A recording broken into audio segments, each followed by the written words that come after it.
दोस्तों, इस वीडियो में लगभग 160 से भी ज़्यादा अलग अलग दवाओं के बारे में हम जानेंगे।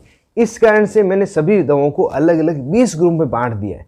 जिस ग्रुप को सबसे पहले हम जान रहे हैं वह ग्रुप है पेन किलर मेडिसिन का ग्रुप। इसमें सबसे पहली दवा है पैरासीटामोल टेबलेट। यह दर्द को ठीक करने के साथ बुखार को ठीक करने के लिए भी प्रयोग लाई जाती है और मुख्य रूप से फीवर को ठीक करने की दवा है। और जो अन्य दर्द निवारक दवा है कुछ कॉम्बिनेशन में है तथा कुछ सिंगल शॉट में, सभी को हम यहाँ पे जान लेते हैं। कॉम्बिनेशन की जो दवाइयाँ हैं उसमें आइबुप्रोफेन तथा पैरासीटामोल कॉम्बिनेशन की टेबलेट, डाइक्लोफिनेक तथा पैरासीटामोल कॉम्बिनेशन की टेबलेट और एसिक्लोफिनेक तथा पैरासीटामोल कॉम्बिनेशन की टेबलेट, यह मुख्य दवाएं हैं जो सामान्य दर्द को ठीक करने के लिए दी जाती है। और इन दवाओं से किसी का दर्द ठीक नहीं होता है उसके लिए आपको ट्रामाडोल तथा पैरासीटामोल कॉम्बिनेशन की टेबलेट रखनी होती है। और इन दवाओं का जो पैरासीटामोल के साथ कॉम्बिनेशन है, इसके अलावा आपको सिंगल साल्ट भी रखना होता है, क्योंकि कई बार पैरासीटामोल से कुछ लोग एलर्जिक होते हैं तो उन्हें पैरासीटामोल कॉम्बिनेशन वाली दवा नहीं देनी होती है। और अब किसी व्यक्ति को सामान्य दर्द के अलावा किसी प्रकार का दर्द हुआ है, जैसे मांसपेशियों में खिंचाव हो गया, तो उसके लिए डाइक्लोफिनेक, पैरासीटामोल तथा क्लोरजोक्साजोन कॉम्बिनेशन की दवा, आइबुप्रोफेन, पैरासीटामोल तथा क्लोरजोक्साजोन कॉम्बिनेशन की दवा, या किसी व्यक्ति को दर्द के साथ सूजन भी है तो उसे एसिक्लोफिनेक, पैरासीटामोल तथा सेरिसियोपेप्टिडेज की दवा देते हैं, या डाइक्लोफिनेक, पैरासीटामोल तथा सेरिसियोपेप्टिडेज, यह इस तरह की दवाइयाँ देते हैं। और जो सेरिसियोपेप्टिडेज है ये सूजन को ठीक करने के लिए प्रयोग में लाई जाती है। इस कारण से इसको सेपरेट अकेले भी आपको रखना है। जैसा भी हमने जाना था किसी को पैरासीटामोल से अगर एलर्जी हो तो उसे सेरिसियोपेप्टिडेज और अन्य दर्द की दवा साथ में दी जा सके। यह तो सामान्य दर्द के लिए होगी। अब किसी को दांत का दर्द है तो उसके लिए आपको कीटोरोल एक टेबलेट रखनी है। साथ ही मेफेनेमिक नाम की एक टेबलेट है, मेफेनेमिक एसिड, जो आपको दर्द में काम करती है और बुखार में बहुत अच्छा असर करती है। जब पैरासीटामोल देने से बुखार ठीक नहीं होता तो मेफेनेमिक एसिड टेबलेट दी जाती है। और दर्द को ठीक करने की एक और दवा है जो बुखार में भी फायदा करती है, वह होती है निमेसुलाइड। यह कुछ दवाइयाँ हैं जो पेन किलर, वह आपको मेडिकल स्टोर पर रखना आवश्यक है। और यह जो मैं दवाइयाँ बता रहा हूँ यहाँ पे सिर्फ जो साल्ट नेम है उसको बता रहा हूँ, क्योंकि मेडिकल स्टोर पे हमें ज़्यादा मुनाफा कमाना होता है। इस कारण से हम टोटल जो ब्रांड नेम है उनको नहीं रखते। ज़्यादातर जो अपने एरिया में साल्ट नेम से जेनरिक मेडिसिन चल रही है, जो जेनरिक ब्रांडेड मेडिसिन है, उन सबको लेना होता है, जिससे कि प्रॉफिट भी अच्छा और मरीज को भी बीमारी जल्दी से ठीक हो जाए। इस कारण से जो भी आपके एरिया में ब्रांडेड जेनरिक दवा चल रही है उसे आप ले सकते हैं। अगला जो ग्रुप है वह है एंटी एलर्जी ग्रुप। किसी को एलर्जी हो जाए, किसी भी कारण से एलर्जी हो, खांसी की एलर्जी हो, स्किन की एलर्जी हो जाए, तो कौन कौन सी दवाएं दी जाएगी वो हमें रखनी होती है, उसको हम यहाँ पे जान लेते हैं। उसमें लिवोसेट्रिजिन टेबलेट, सेटेरिजिन टेबलेट, हाइड्रोक्सीजिन टेबलेट, यह रखनी होती है। इसके अलावा कुछ स्टेरॉइड मेडिसिन जैसे डेक्सामेथासोन, बीटामेथासोन तथा प्रेडनिसोलोन, ये दवाइयाँ रखनी होती है। और एलर्जी का नाम आती है, एक टेबलेट तो प्रमुख आएगी, वो है एविल टेबलेट। इसको आप ब्रांडेड ही रखें, ज़्यादा महंगी दवा नहीं है लेकिन काफ़ी अच्छी दवा है, मरीज को काम आती है। और अगली जो दवा है वो एंटी एलर्जी के रूप में रखने वाली वह है एंटी कोल्ड टेबलेट। यह जुकाम को ठीक करने वाली टेबलेट होती है। इसके अलग अलग कॉम्पोजिशन मार्केट में अवेलेबल है। जैसे एक आध कॉम्पोजिशन मैं आपको बता देता हूँ। पैरासीटामोल, स्यूडोएपिड्रिन तथा फेनिलेफ्रिन, इस तरह का कॉम्बिनेशन हो सकता है।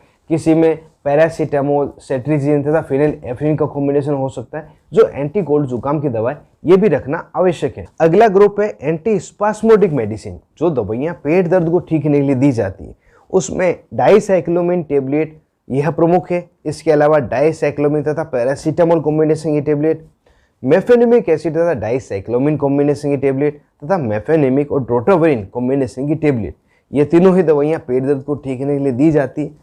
और सबसे इसमें जो सुपीरियर है मेफेनेमिक तथा ड्रोटावेरिन, यह कॉम्बिनेशन की टेबलेट है। अगला ग्रुप है गैस्ट्रिटाइटिस के लिए। पेट में अगर किसी को गैस बन गई हो उस समय कौन सी दवाइयाँ दी जाएगी जो हमें रखना आवश्यक है। उसमें रेनिटिडिन टेबलेट, जिसमें जिनटेक इसकी ब्रांड नेम होती है, इसे आप जिनटेक नाम से ही खरीदें, काफ़ी अच्छा इसका असर है।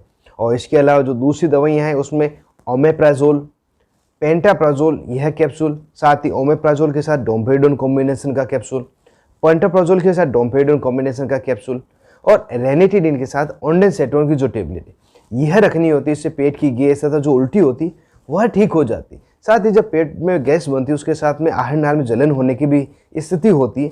इसलिए कुछ पीने की दवा होती है जिसको हम डाइजिन नाम से रख सकते हैं। यह एंटासिड सिरप होती है और जेनरिक में अवेलेबल है, तो आप जेनरिक में भी रख सकते हैं। इसको पीने से इंस्टेंट ही जो आहर नाल की जलन है वह ठीक हो जाती है।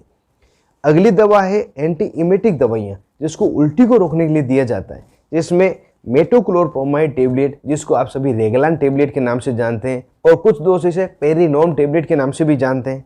दूसरी दवा है डोमपेरिडोन टेबलेट तथा लास्ट दवा है ऑन्डेनसेट्रोन टेबलेट।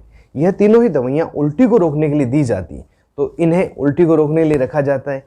अगला ग्रुप है एंटी वर्टाइगो, चक्कर को रोकने के लिए जो दवाइयाँ हैं उसको भी रखना आवश्यक है, जिसमें स्टेमेटिल एमडी प्रमुख दवा है, और इसको इसी नाम से आप लेके आए क्योंकि मरीज अगर आता है उसकी तकलीफ हाथों हाथ दूर हो जाती है, अगली बार आपके मेडिकल स्टोर पे जरूर से आएगा, आपके क्लिनिक पे जरूर से आएगा। इसमें प्रोक्लोरप्रोमाजिन मेडिसिन होती है, और दूसरी जो दवा है वो है सिनारेजिन टेबलेट, बीटा हिस्टीन टेबलेट। यहाँ पे सिनारेजिन टेबलेट की 25 मिलीग्राम की स्ट्रेंथ सफिशियंट है, साथ जो बीटा हिस्टीन टेबलेट है इसकी 8 मिलीग्राम तथा 16 मिलीग्राम, ये दोनों ही स्ट्रेंथ आपको रखनी होती है, जो मरीज को आवश्यकता अनुसार दी जाती है। अगला ग्रुप है डायरिया, दस्त को रोकने का। इसमें सबसे प्रमुख दवा होती है लोपेरामाइड टेबलेट, जो इंस्टेंट दस्त को रोक देती है। इसके अलावा एंट्रोक्यूनोल नाम की टेबलेट है, जिसमें लोपेरामाइड तथा मेट्रोनिडाजोल दोनों ही होती है। साथ ही तीसरी टेबलेट है स्पोरलेक टेबलेट, जिसमें लैक्टिक एसिड बेसिलस होता है। यह दवाइयाँ दस्त को रोकने के लिए दी जाती है।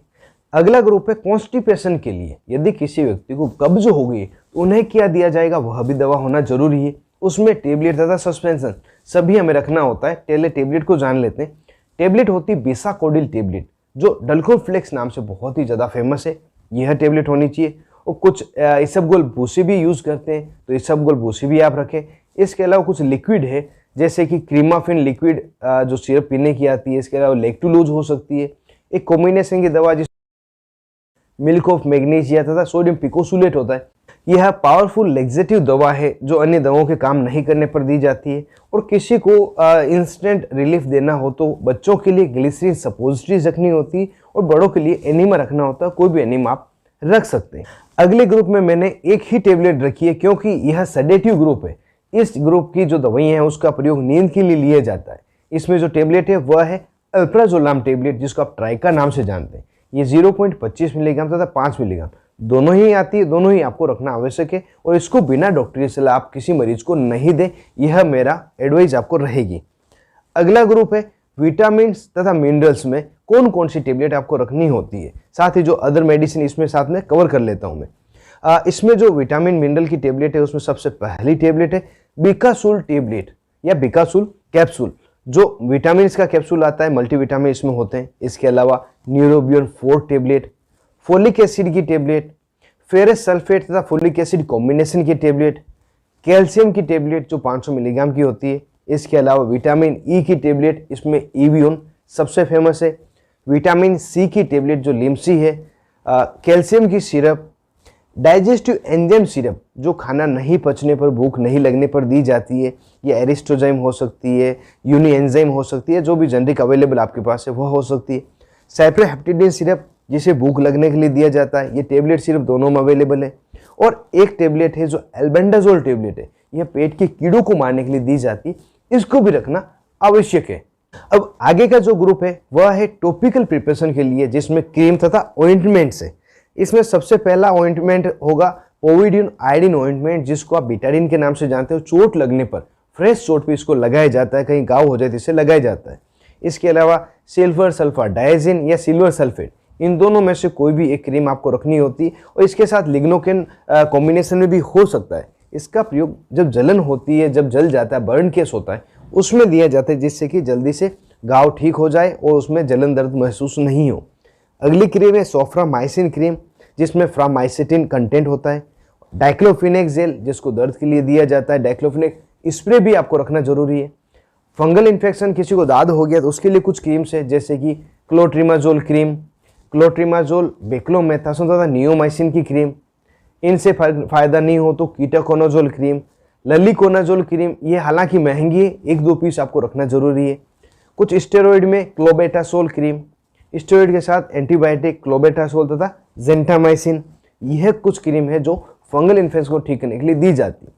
अब कुछ शैम्पू तथा सोप भी है। किसी को अगर सिर में बहुत ज़्यादा डैंड्रफ हो गया तो उसे कीटोकोनाजोल शैम्पू दिया जाता है, इसकी 1-2 पीस जरूर से रखें। किसी महिला को या बच्चे को सिर में जुएं हो गई हो तो उसके लिए परमेथ्रिन सोप या लोशन आपको रखना जरूरी है। और एंटीसेप्टिक लोशन के रूप में या एंटीसेप्टिक सॉल्यूशन में आपको डेटोल या सेवलोन रखना आवश्यक है। और एक क्रीम है जिसका टॉपिकल प्रिपरेशन प्रयोग लिया जाता है, किसी को इंजेक्शन लगा दे वहाँ पे सूजन या गांठ हो जाए तो वह क्रीम वह ऑइंटमेंट है थ्रोम्बोफोब ऑइंटमेंट, और इसका आप जेनरिक यूज़ नहीं करें, थ्रोम्बोफोबिल है, इसका बहुत ही अच्छा रिजल्ट मिलता है। ये थ्रोम्बोफोब दिया जाता है जब किसी को इंजेक्शन लगाने के बाद वहाँ पे गांठ हो जाती है। अगला ग्रुप है जिसमें हम आई ड्रॉप्स के बारे में जानेंगे। आंखों से रिलेटेड अगर समस्या होती तो उसमें दवाइयाँ कौन कौन सी दी जाती जो हमें रखनी होती। अगर जनरल से आई फ्लू जैसा हो गया, आंखों में बैक्टीरियल इन्फेक्शन हो गया है तो उसके लिए हमें सिप्रोफ्लोक्सासिन आई ड्रॉप रखना जरूरी है, साथ ही आई ऑइंटमेंट भी रखना चाहिए। और आंखों का एक कैप्सूल आता है जिसको आपने देखा होगा, रेड कलर येलो कलर दोनों हो सकते हैं, वो होते हैं क्लोरामफेनिकोल के कैप्सूल, उसको तोड़कर आंखों में डाला जाता है, वह भी रखना है। इसके अलावा सिप्रोफ्लोक्सिन तथा डेक्सामेथासोन कॉम्बिनेशन की आई ड्रॉप, टोब्रोमाइसिन डेक्सामेथासोन की कोड आई ड्रॉप तथा सीएमसी कार्बोक्सी मेथाइल सेलुलोज यह आई ड्रॉप दी जाती है जब व्यक्ति की आंख में खुश्की हो, आंखों में पानी बहता रहे, रेडनेस भी रहे, और किसी को आंखों में चोट लगी हो, एक बार आपके पास आया है तो उसे फ्लर्बिप्रोफेन आई ड्रॉप दी जाती है, जिससे कि एक बार दर्द ठीक हो जाए फिर ऑप्थेल्मिक डॉक्टर को बता दे। तो फ्लर्बिप्रोफेन आई ड्रॉप भी आपको रखनी है। ईयर ड्रॉप्स के बारे में जाने तो अगर किसी को कान में पानी चला गया या किसी कान से फंगल इन्फेक्शन हो गया है तो उसे क्लोट्रिमाजोल तथा बेक्लोमेथासोन इस कॉम्बिनेशन की ड्रॉप प्रयोग में दी जाती है, तो इस कारण से इसे रखना होता है। किसी को कान में वैक्स जम गया हो तो एंटी वैक्स नाम की ड्रॉप आती है जिसे सेरोमिनोलाइटिक ड्रॉप भी कहते हैं, तो इस नाम की ड्रॉप को रखना है। साथ ही कान में बैक्टीरियल इन्फेक्शन हो तो सिप्रोफ्लोक्सासिन डेक्सामेथासोन दी जाती है, और कान में दर्द हो रहा है, कुछ समझ नहीं आ रहा है तो ओटेक ऐसी नाम की एक टेबलेट आती है, इसको कान में डाल दे, उसमें लिग्नोकेन होता है, तुरंत ही उसका मरीज का दर्द ठीक हो जाता है। इस तरह की ईयर ड्रॉप रखनी है। अब महिलाओं में प्रयोग ली जाने वाली कुछ दवाइयाँ हैं उसको भी हम यहाँ पे जान लेते हैं। महिलाओं में ज़्यादातर जो टेबलेट मेडिकल स्टोर पर आके मांगी जाती है वो होती है पीरियड्स को आगे करने की दवा या पीरियड्स लाने की दवा, तो वह टेबलेट होगी रेजिस्ट्रोन टेबलेट, यह ब्रांड नेम है, उसका कंटेंट होता है नॉर्थएस्टिरोन। इसका प्रयोग पीरियड्स को पोस्टपोन करने के लिए प्रयोग ली जाती है। इसके अलावा कुछ कॉन्ट्रासेप्टिव मेडिसिन है जैसे कि माला एन, माला डी, ओवराल एल, ओवराल जी, यह डिमांड के अकॉर्डिंग रख सकते हैं। और किसी महिला को ज़्यादा ब्लीडिंग हो रही पीरियड्स के दौरान उसको रोकने के लिए ट्रेनेक्सिमिक एसिड यह रखें या इथाइम साइलेट टेबलेट, इन दोनों में से कोई भी एक टेबलेट आप रखें। साथ ही फ्लूकोनाजोल टेबलेट जरूर से रखें, जब फंगल इन्फेक्शन हो जाता है तो यह देना आवश्यक होता है। अगला ग्रुप है जिसमें हम जनरल आइटम्स को जानेंगे, कौन कौन से जनरल आइटम रखने होते हैं। इसमें सबसे प्रमुख है जो विक्स वेपोरब है, जुकाम सर्दी खांसी में बच्चों को दिया जाता है, बड़े प्रयोग लेते हैं। विक्स का इनहेलर है, आयोडेक्स, टाइगर बाम, इनो के पाउच पेट में जब गैस बन जाती है वो तब दिए जाते हैं, इनो की बोतल भी रखनी होती है। इसके अलावा महिलाओं के प्रयोग के लिए सैनिटरी पैड्स, कुछ बच्चों के लिए डाइपर्स, पुरुषों के प्रयोग के लिए कॉन्डोम्स, यह अलग अलग ब्रांड्स के आपको रखने आवश्यक है। साथ ही पुरुषों में दिए जाने के लिए सिडनाफिल टेबलेट या टाडालाफिल टेबलेट जो इरेक्टाइल डिस्फंक्शन में दी जाती है, इसको रखना होता है। मिल्क बोतल आप रखें, ग्रेप वाटर बच्चों में देने के लिए, डाबर जन्म गुट्टी, सेरेलेक, प्रोटीन का पाउडर, यह सभी रखने होते हैं। और इसके अलावा फर्स्ट एड में प्रयोग ली जाने वाली बैंडेज तथा बैंडेड पट्टी भी आपको रखनी होती है, वाटरप्रूफ और जनरल पट्टी दोनों रखें। कॉटन रखना होता है। क्रेप बैंडेज जो पाँव में मरोड़ आने पर या हाथ पाँव कहीं मांस फट जाने पर दी जाती है, वह क्रेप बैंडेज, गर्म पट्टी भी रखनी होती है। कॉर्न प्लास बैंडेज तथा ORS पाउडर, यह सभी जनरल आइटम आपको रखने होते हैं, और ये general item area to area अलग हो सकते हैं। अगला जो ग्रुप है वह है पीडियाट्रिक मेडिसिन, बच्चों में कौन कौन सी दवाइयाँ रखी जाती है। उसमें भी सभी ग्रुप को मैंने एक साथ ही ले लिया है, सभी सिरप फॉर्म तथा ड्रॉप फॉर्म में अवेलेबल है, जिसमें पैरासीटामोल सिरप तथा ड्रॉप ये कंपलसरी है। साथ ही पैरासीटामोल के साथ मेफेनेमिक एसिड कॉम्बिनेशन की ड्रॉप तथा सिरप, ये दोनों बहुत ज़्यादा जरूरी है, बच्चों में बुखार के लिए दिए जाता है। इसके अलावा नियोपेप्टिन सिरप तथा ड्रॉप पेट संबंधी जो समस्याएं, कोलिकेट ड्रॉप जो पेट में दर्द होने पर बच्चों को दी जाती है, फिगोलेक्स ड्रॉप ये बच्चों में जो कॉन्स्टिपेशन है उसको ठीक करने के लिए दी जाती है, Ibugesic plus syrup, cetirizine syrup, साथ ही एंटी कोल्ड सिरप जिसमें विकोरिल ड्रॉप तथा सिरप दोनों हो सकती है। स्पोरोलेक्स सेचेट जो लैक्टिक एसिड सेचेट बेसिलिस के सेचेट थे दस्त में दिए जाते हैं।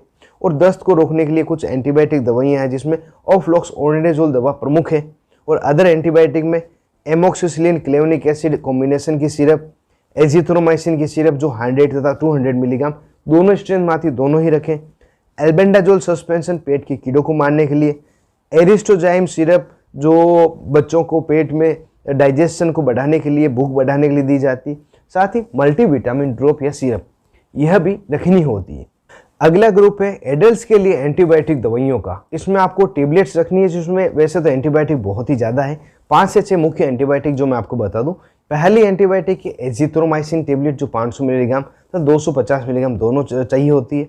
ऑफ्लोक्सासिन ओर्निडाजोल टेबलेट होती है। Amoxicillin clavulanic tablet, metronidazole 400 milligram tablet, cefixime 200 milligram 100 milligram की टेबलेट तथा नॉरफ्लोक्सासिन 400 मिलीग्राम की टेबलेट। यह सभी टेबलेट्स एंटीबायोटिक रूप में रखनी होती है, जिससे कि आवश्यकता पड़ने पर मरीज को दी जा सके। और यहाँ पे एक सिरप पीछे रह गई थी मेरे, यहाँ पे मैं आपको बता दूं, यदि किसी व्यक्ति को यूरिन का इन्फेक्शन हो गया, पेशाब में जलन हो रही हो, तो उसे नॉरफ्लोक्सासिन के साथ में यूरिनरी एल्कलाइजर दवा भी दी जाती है, जो सिट्राल का नाम से फेमस है।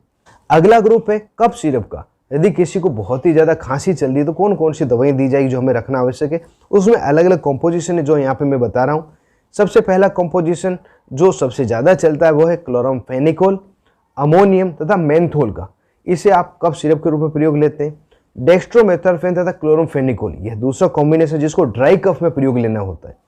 तीसरी दवा जिसे एक्सपेक्टोरेंट के रूप में प्रयोग लेते हैं, किसी को कफ जम गया है तो वेट कफ में इसका देते हैं, जो है एम्ब्रोक्सोल, टर्बुटालिन तथा गुएफेंसिन।